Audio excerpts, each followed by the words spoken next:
The meeting that was happening yesterday in Myanmar is actually the first meeting of the joint working group, which was already established in December as a result of the agreement, the arrangement that the two governments have made.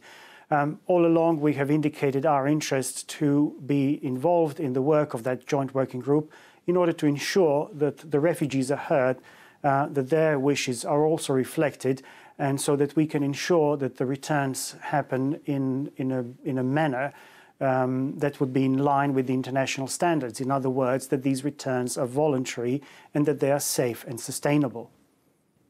Now, let's say the conditions were put in place for their safe return, and they have said, Bangladesh and Burma, that the returns would be voluntary. Is it even realistic, though, to send back hundreds of thousands of people within 2 years?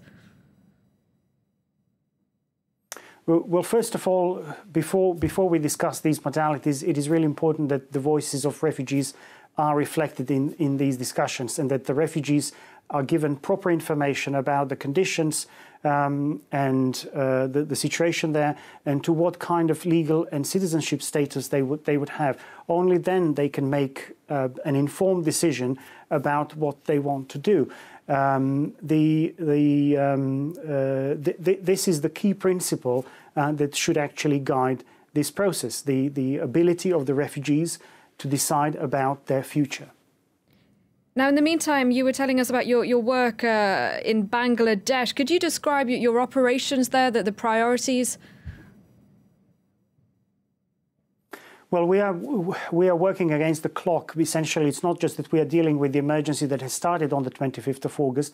We are also dealing with a number of issues, obviously, together with many other humanitarian partners, in dealing with a situation of a massive influx. The Kutupalong site, which currently alone hosts more than 560,000 people, is today the largest refugee settlement in the world. It clearly needs the administrative and the logistic support, and as the monsoon season is also approaching, we are working very hard to improve the shelter conditions, especially because this area is very hilly. There are many creeks and so on. There are risks of landslides. So while these conversations are taking place, in the meantime, we need to make sure that the refugees are provided for, that they are in a safe place, that they have enough food, medicine, and that obviously we look after the education and other needs of these people. And what about in Burma? Obviously, access to Rakhine State has been a real issue. Is that still very much the case? We still have, UNHCR has no access in the northern Rakhine State beyond the city of Mungdao. This is where our office is.